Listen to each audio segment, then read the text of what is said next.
Hunger. Causes of. Hungry like the wolf. Brothers Bistro, hot bites, bringing you tips to ensure your success. All right, we're back. We are. And we're talking about another thing that a lot of our clients and friends and family kind of deal with, and that is hunger, right? Right. When you eat, and the things that sort of trigger hunger. So we've got 3 or 4 things that we're going to talk through here that are, might seem obvious, but we'll talk about some of the nuances. The first reason that you feel hunger is you got this sleep hunger thing going on, and that's because you might not be sleeping. You got to sleep at least 7 hours a day to good quality sleep. To stave off the sleep hunger. And that's the hormone that we were talking about, right? Or that's what we're referring to, is the hormone that is suppressed when you get enough sleep.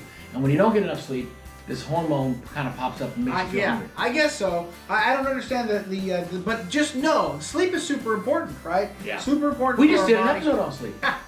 So important for our body and our mind, and apparently it's important for hunger. So you want to make sure you're sleeping enough, and we recommend 8 to 9 hours. 9+ hours is even better. We're nappers. We like to sleep, so it's no problem there. Okay, the second kind is sense hunger, and this is where you get hungry because your senses Trigger it. Yes, that's right. Right. It's sight, smell, feel, touch. Smelling your steak cooking or hearing it sizzle. Yeah, right. Seeing somebody else with a cupcake and you think, "Oh, I really like a cupcake. I'm hungry." Yeah. So with any of your senses, or feeling something, dipping your finger into that ranch dressing, and that's why we say out of sight, out of mind. You want to keep these things away from the house, out of the house if possible. How about the other one, the emotional hunger? My brother's a basket case with his emotions.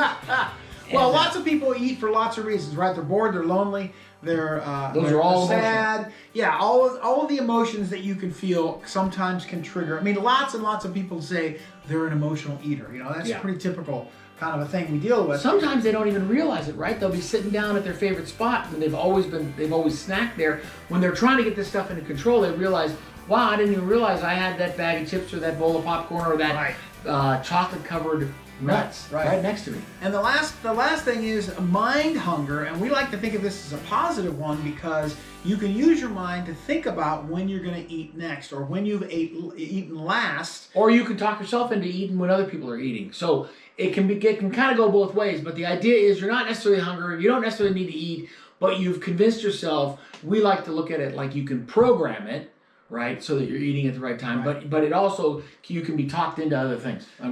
And we like to have our clients eat every 3 hours. So if you know you're going to be out of the house for a couple of hours and you're going to cross that 3-hour barrier, you might bring someone with you, or you might eat just before something. Might eat a little bit early. Yeah. That would be part of that mind thing where you've decided, okay, I'm going to eat, but I'm going to eat at 2.5 hours because I'm going to be busy. It's a little bit of this deliberate mindset, right? You want to be deliberate about your eating. You don't want to just be on autopilot. And that's pretty true for everything in life. You'd like most of your decisions to be deliberate.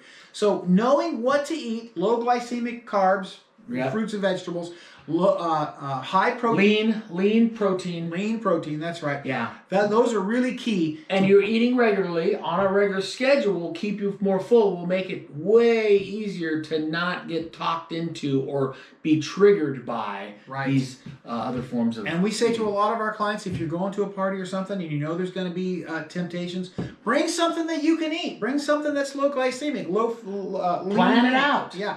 Plan it out when you're going. You know you're going, and you know what's going to be there, what's not going to be there. So think ahead as to what can you have. Look at the menu, or bring something you can have. Yeah.